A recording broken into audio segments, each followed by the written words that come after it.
Hello, babies. Did you miss me? What's going on, Dungeon Dwellers? Welcome back. As always, I'm your host, the one, the only, Dungeon Master Dave. Now, what's the reason for my glorious return? What sick delights have brought me back from the abyss? So many people thinking I'm dead. It's time to remind you guys that while thought dead, I mean it not. Blah. Here I am trying to do a funny bit. Here I'm trying to do a funny bit, and I can't even get it out. Do you see how long it's been? Do you see how long it's been? Too long. Had to come back and prove I was alive. Had to come back and prove the channel's not dead. Had to come back for Spooktober. That's right. We are celebrating October. And with that celebration, 31 films, 31 days. Carnival of Terror. Are you ready? I am. I know it. I'm stoked. I'm so excited. I can just barely hide it. So, you may be wondering, where Dave, what's going on? Where you been? Um do you not see all the different stuff? Do you see the different layout? Like all this is different. Like even this is different. I hope you guys can hear the difference. Hope I didn't just blow it out when I just screamed into it. By the way, I'm recording this at almost 2 in the morning. I'm pretty sure my neighbors are ready to strangle me. So, anyways, speaking of strangulation, October 1st, let's look at our first movie. And that is, well, forgetting which side stuff's on now. Malignant. That's right. Today we're going to be talking about the film Malignant. Oh boy, oh boy. This one was I have to say pretty interesting. I had a good time with it. I had a good first Halloween getting started October 1st experience. Let's start there. I had a good experience. First movie in, first time, good experience. Other years have not started the same way. But before I actually get too far in, let me explain a few things about how I'm going to review each film. I have 5 criteria for reviewing a horror film. These aren't the same criteria I review every movie for. This is how I review horror films. I'm going to review it based on a score of 10 in each category. And then the total will basically give the movie a grade. And spoiler alert, this one was actually pretty good. So if you are interested to know more, stay tuned. I'll do a short, try to keep it short, non-spoilery side of a review. Before I give the score, and then I will fall into the inevitably longer and more, dare we say, triggering and spooky spoiler section. So, for those of you who are worried about hearing spoilers up front before you hear the review, no worries. I will keep all details of the movie hidden until I give you a very clear, hey, you need to leave. So, if you are ready, sit back, buckle up, and let's get started. So, 5 criteria. Those are plot, special effects, tension, gore, villain, victim. In that order. And before you go, wait, whoa, you're missing like a whole ton of stuff. It's like, well, some of those categories actually have other categories in them. Like plot has beginning and ending in it. You know, I judge the movie based on its beginning and its ending, but all that's resolved in plot.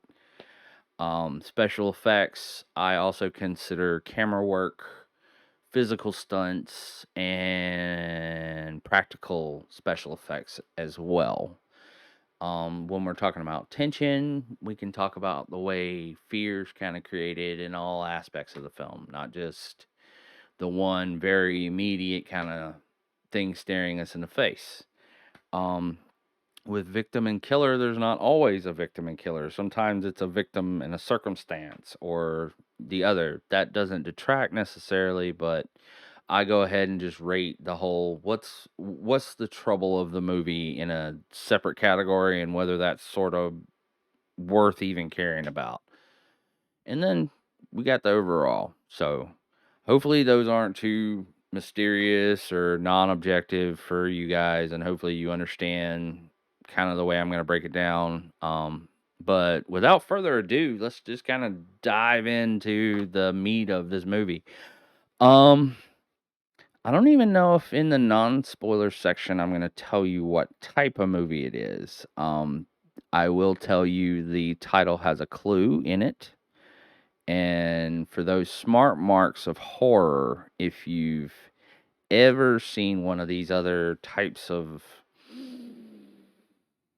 movies, you're going to be able to tell what's going to happen fairly, very, very soon. I mean, not long before you start. It doesn't hold on to much very, very long until, well, I'll say this. The initial setup of the movie is a little jarring and a little wonky, much like the start and setup of this video, but we're gonna forgive that. It's not the worst setup I've ever seen for a movie, but it's a split setting. It's kind of problematic for me because I find split settings don't work about half the time because you're caring about things in one place and then you get pushed to another place that you don't know and you don't care about, and you're already trying to get into the story, but the two don't necessarily mesh. It's the trouble with some braided stories and other split narratives and past and future stories. And half the time they don't work. Half the time they don't quite get you to where you need to be, and then you fall out of the story to some degree. Or you have to spend half an hour rewinding and catching up. But this movie kind of suffers from that too. Intros goes, this one was a train wreck. Um, the main crux of the problem was, even with the initial problem of having a split opening where you're starting in two different places, the mood even of the two different places was such a different place that it was just, I mean, I spent part of that moment going, okay, now what's going on? And then the other half of the opening going, okay, now how does that matter to this? Because that's over there and this is over here. So it's a little it's a little hard to say that the intro is good. But at the same time, the movie really doesn't give you an opportunity to deal with that because the movie's not really in a mood to let you deal with much. This movie moves at a breakneck speed so those of you who are worried about a slow burn, this is not that. This movie, every 5 minutes, you're getting a new movie, just about. Okay, so that's one of my initial sort of complaints about the film. Um, But once you get past that, once you're able to just understand that, okay, it's gotta get all these details in. The movie settles down plot wise to a fairly focused view of a run of the mill character that you're gonna be able to tell what's going on with in the first 5 minutes. And so for that reason, the plot section of this movie gets a 6.5. I know some of you are already going, ooh, First Blood. Don't worry, this is horror. 6.5 for plot ain't that bad. That being said, special effects gets a 9. That being said, I can't talk about it here. I cannot discuss one thing that's going on with the special effects in this movie. It's not possible. So you're gonna have to take my score, and then I'll see you in spoilers. Okay. Tension. This movie does a really good job of keeping the tension high, keeping it edge of your seat, keeping it blink and you'll miss it, keeping it what's coming to get you in a lot of ways. And for a horror movie, that's really hard to do. And if you fall out of that at any point in the movie because of, I don't know, something silly or anything else like that, you might have less of a fun time. But I would say for anybody who seriously enjoys the genre, this is a movie that actually uses tension well, because it generates it from like a bunch of different places. The movie not staying in one place for very long generates, different types of terror and horror. So you have domestic horror, you have body horror, you have violence, you have, a bunch of things. And this is the general part of the review where I'm saying spoilers, kinda, but this is kind of my attempt at going trigger warning because the very act of watching a horror movie, you should understand you're going to be triggered, but at the same time, heads up. I do hate it when people say, "Hey, check this out," and then don't warn me. Oh, there's this really bad scene midway through that is really gonna mess you up. That's not what I'm here for. I'm here to actually kind of maybe head that off a little bit. For those of you who are squeamish, special effects end and tension end, this is not your movie. There are easier movies to deal with moving forward, going into the month. If you're squeamish at all, if you have any kind of sensitivity to that in any sort of way, don't check this one out. Maybe skip this one. You know, if you can get through it though, there's a gem here. There's a very good gem here.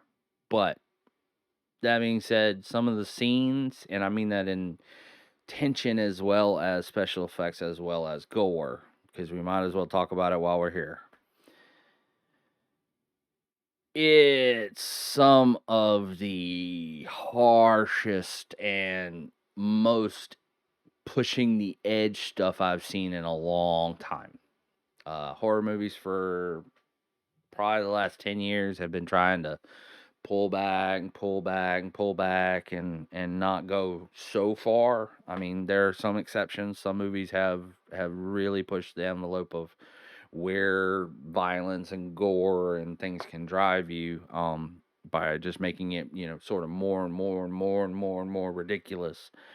But this movie, I won't say it totally successfully does it, uh, because I'm gonna have to talk about tension and gore here together because that's part of it. Some of the tension is created by the gore. I mean, just the amount and the kind of gore that you're getting is just, ugh, it's intense. It gets real and it gets stomach curling at times. So warning.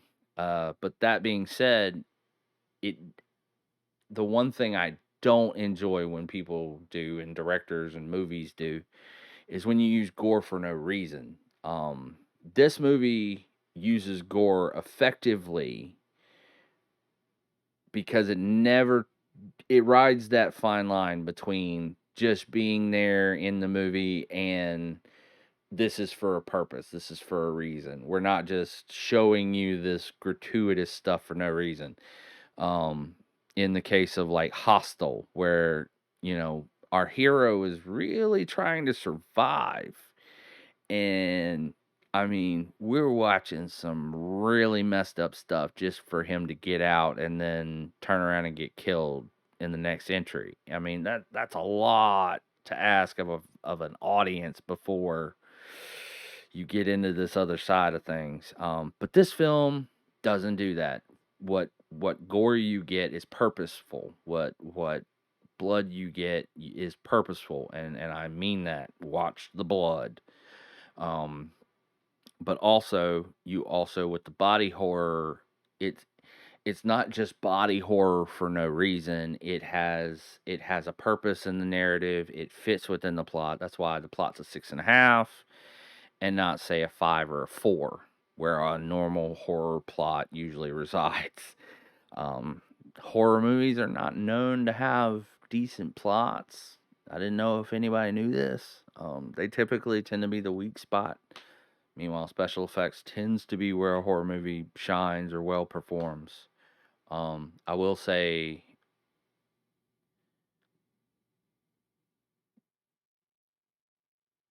given what we've talked about so far, the tension in my mind is about an 8 and a. Let me check my score. Hold on 1 second before I talk about my butt. All right, so I gave plot a 6.5, and we've kind of talked about everything that I can talk about here. So I'll go ahead and give you my rating. So plot 6.5. Um, Special effects movie gets a 9. Tension is a 7, and we'll talk about tension a little bit more in the spoiler section because I can't really tell you why it gets a 7 right now, and that's unfortunate because I still want you to see the film. I still want you to see it. Gore is an 8.5, and like I said, it's effective. It's there, but it's not without welcome. And then the victim and the killer are an 8. Now, can't talk about them at all. If I were to talk about the first detail that goes into the victim and killer dynamic, I spoil the whole film. Whole thing. So, unfortunately, can't tell you why victim and killer is an 8 in the spoilers, but I can tell you this one, it's like if Akira was a Marvel film, but it was also a horror film. Like, uh, it's the dynamic is special if done before and not necessarily. I don't know. It's not unique in the sense that it's never been done before. It's unique in the way this film chooses to do this one thing. Um, yeah, I really can't talk about this without getting into spoilers, so I'm just gonna stop there and just say, trust me, the victim and killer in this worth your time, worth paying attention to. So, given all of that, the total score for this film was a 39 out of 50, and I rated that at a B minus C plus. So, again, really good time with this film overall. I think it does a whole lot to further horror films, especially this type of film that it is. Um, I would say it's definitely worth the horror initiated time. The people who are coming to horror for the first time, this may not be the easiest entry to start with. Oh, but we never do anything nice or easy around here. Boy, oh boy, has this been a journey in itself getting this video made today. As I say, it's like 2 a.m. But anyways, I hope you've enjoyed this review for those of you who are sticking with us. I hope you check this film out. It is available for viewing on HBO Max until October the 10th, and then it's getting pulled. It was one of those released to theaters and viewing on demand. So it's only going to be up for a very, very short time. So for those of you who aren't going to get to see it soon, please make sure you get in and watch it in the next 9 days before it gets pulled. So, all right. Well, this is the part, ladies and gentlemen, where I have to shoo those of you away who don't want to get spoiled. So, This is your warning. Leave now. Turn back, all ye who would enter here. All right. If that wasn't clear enough, spoilers. Anyway, so now that I've given a little bit of time, let's actually get into these spoilers. Plot 6.5. This plot is see-through. See-through. If you are a smart mark to horror at all, I mean at all, and you know anything about what malignant means and what it's usually associated with, and the type of possession slasher killer flick, the plot is see-through. I mean, it tries to M. Night Shyamalan you by going, "Hey, I bet you didn't think it was her," but at the same time,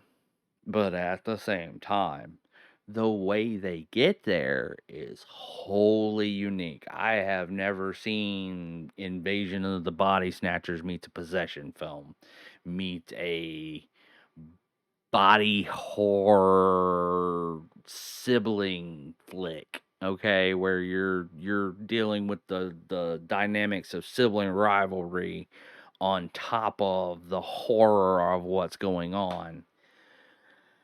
Oh boy. Like I said, this movie almost got a 7. I mean, it really did. If its opening hadn't been that sort of split between, on the one hand, you have the sort of clinical start out, and so you think it's one type of movie, and there's gunfire, and there's this weird monster.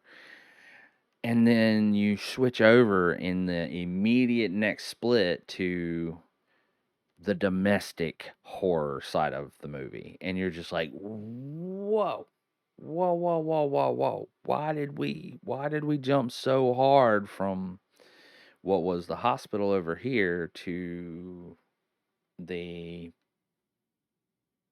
domestic stuff over here? So that kind of throws me off. And then I'll say this, each thing that it tries to develop, like it goes from like hospital horror to domestic horror to like body horror to like slasher horror to, and you get what I'm saying? It moves what's happening each 5 to 10 minute sprint.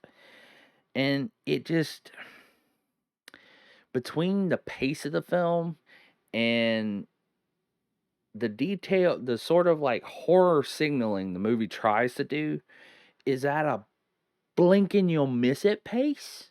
So like half the time the spooks are coming in and you're like, oh, that might have that little flicker of something might have been something, and then the horror's like raw, and you're just like, oh god.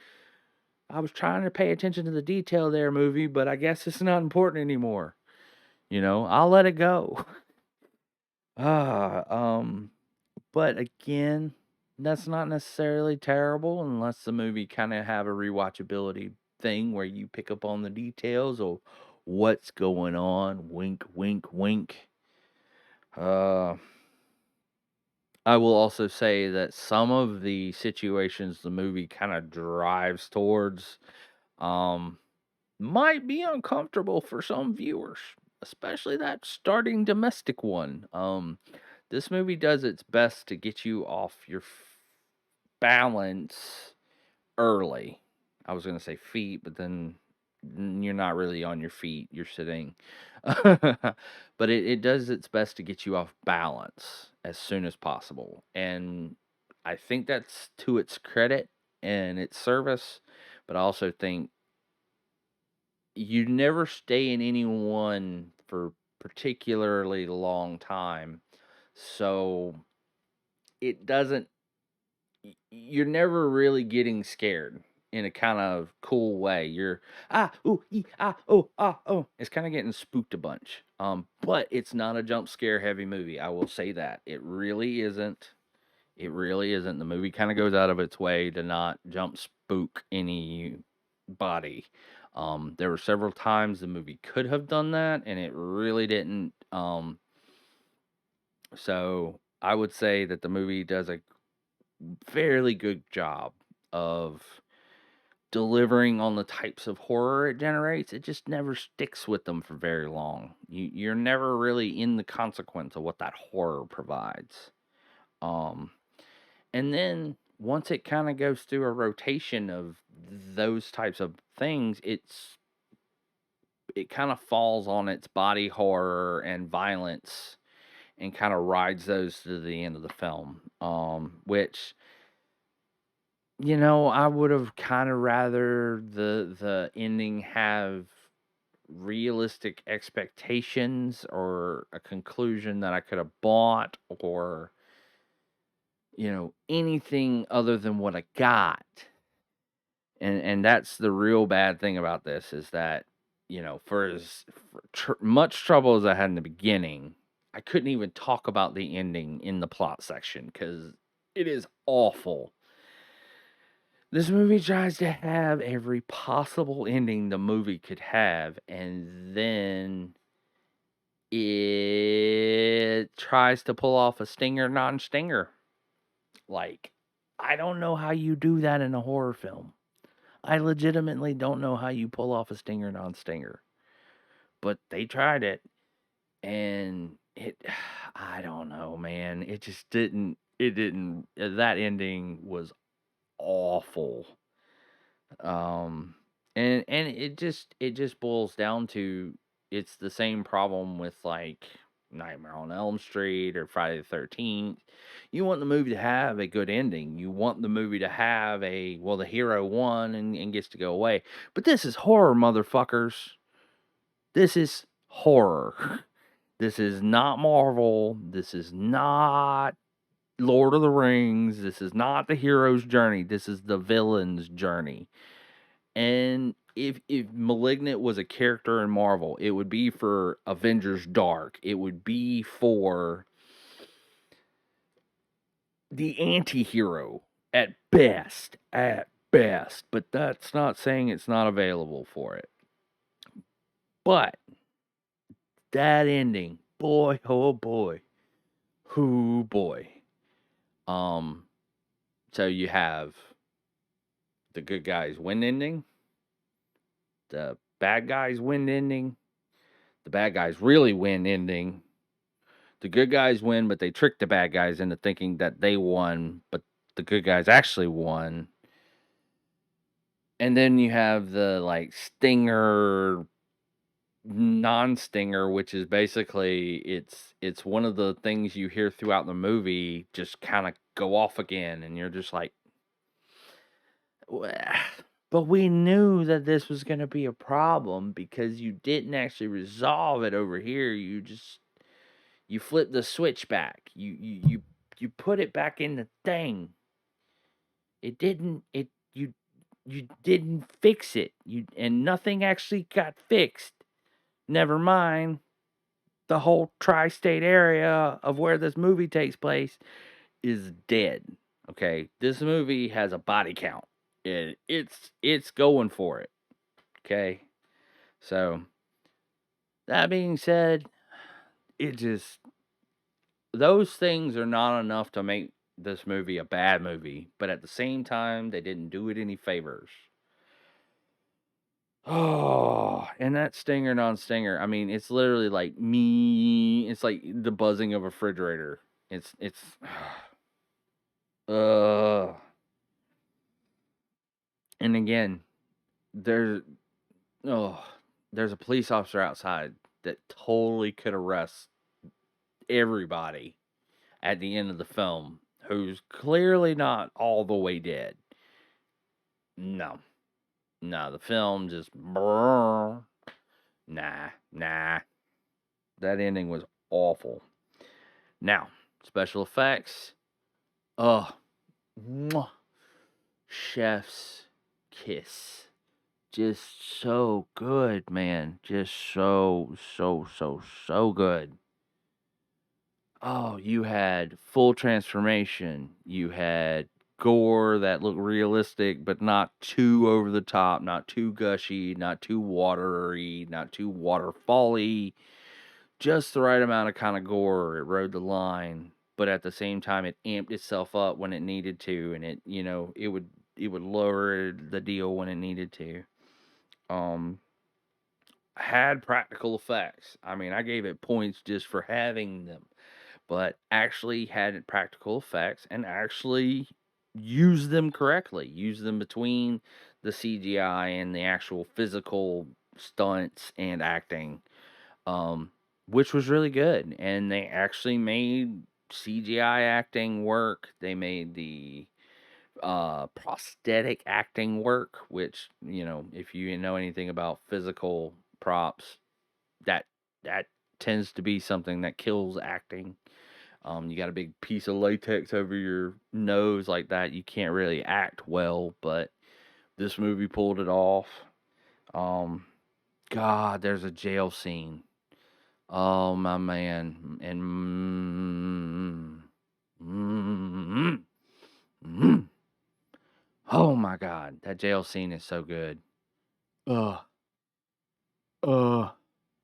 It is definitely worth the price of admission on the film.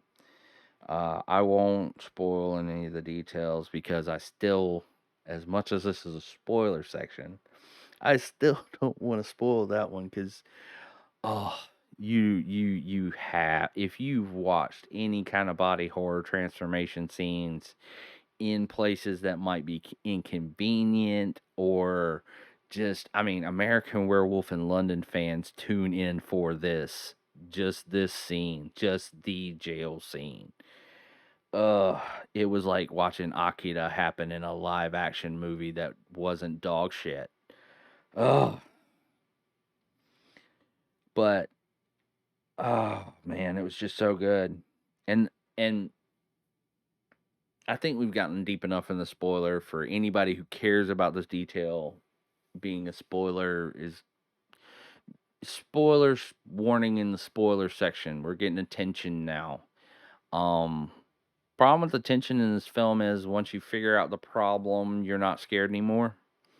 You know who to watch and you know who to kind of get your signals from, and you kind of can, you know what's going on. You definitely start to know what's going on. Um, I would say most people are going to have it figured out once the sister goes back to the hospital that I mentioned at the beginning of the movie. Because yes, this is a braided narrative. It does braid back in. All that beginning stuff does matter. All those little 5-minute vignette kind of horror, but switching the situation do all eventually tie back in to what's going on in the larger plot. Which was nice. It was good to see a horror movie work out its eventualities. But the tension in this film also kind of, it works, but it's uncomfortable. And people are going, "Duh, come on, man. What do you mean? It's uncomfortable. It's tension. It's not supposed to be comfortable." I get that. The kind of tension it is and the way they use it and all the different sorts of sides of it are situationally things that in 2020 are going to make most people want to stop. Just just stop and not want to watch anymore. Um I would say that's a mistake, because for as much as it's that way, it's not, and you really don't get the full story on it until you get to the end of the film and they do a full dramatic reveal where they literally, here you go, put it right here in your hand, put it right here in your hand. I'm gonna fully set the horror right there on your plate. Just here you go. It's served. Oh goodness. And again, we talked enough about the gore. I think I don't have to talk about that except to say the brain scene. when you get to the brain scene, you'll know what I mean by there's a level of gore where they didn't have to go there, but they freaking did. But at the same time, there's only like a second of that, and then the rest of the film they use it fairly well. They use it fairly well, but boy, oh boy, do they drive it up at that crucial moment, and they just make you live it. They make you live it, and they don't pull back from it, and they don't mince about it. So, if you're not a fan of gore, this might not be a film for you. Uh, Killer and the Victim.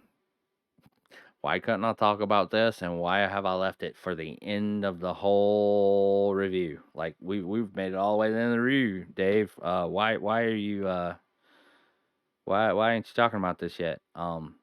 Because they're the same person. The victim and the killer are the same person. Remember that whole thing I told you about? Smart Mark will be able to figure this out. Let me tell you a secret. Get real close. Come on. Let me tell you a secret. Come on. Malignant cancer siblings. You heard that right. This movie expects you to believe that a parasitic twin who are conjoined at the brain are the killers. Yeah. Yeah. It's as grotesque and as silly as this movie could have been. It sounds as stupid as it is. Now, doesn't why don't I rate this lower? Because the actress who plays the main victim and her sister, and then whoever is actually doing the motion work and the acting for the killer, they all do a phenomenal job of actually making these. They bring it away from the camp. Let's put it like that. They actually make me feel like it's situationally relevant. People are asking legitimate questions and kind of making situational assertions that, you know, a normal person would make. Give saying that though, I'm sorry, the sister in this film is utterly a problem halfway through the film. It's like, no, she's not a problem. She's stabbing someone inside, ma'am. No, it's the other guy inside her head. Well, madam, we'll deal with both of them with one bullet. Ah, why are horror protagonists so dumb? Because shooting people is bad. Anyway, maybe I shouldn't say that. But anyway, the I'm sorry, some of the situations that the sister gets set up in are just you would never do that. You would never do that. Um, but I digress. What are some things I forgot? Cinematography was good. Cinematography, they had some good wide shots. They had good set design. They had good overhead shot. They had an amazing overhead shot that for like 2 minutes made you feel like a rat in a maze. It was preposterously wonderful. Killer was fun. Killer had multiple sorts of like sides to him and rationales and sort of reasons for being. I didn't mind it. It was good. And like I said, I would recommend it. It's 39 out of 50. It's at least a B minus. We've had C's and D's for our starts in previous years, so I'd be thankful for this. I'd be thankful for this movie, and it's pretty good considering sort of the other entries that I've found that have come in this list. Films like Demonic, films like Malevolent, films like oh geez, some of the stinkers I've had to watch over the years didn't develop to this level, and I would say this film is worthy of a watch at the very least. Even for someone who might feel a little squeamish, even for someone who might not like blood so much. You know what I'm saying? But all right, I think that's going to wrap up this review. I hope you have enjoyed it, and I hope you're enjoying the new background and the setting and everything else. Please make sure you check out Malignant. It's over there. If you need to look it up, it will be on HBO, like I said, until October the 10th, and then it's going to run away to somewhere. I don't know to where yet, but once I do know, I can put a update up if people are interested.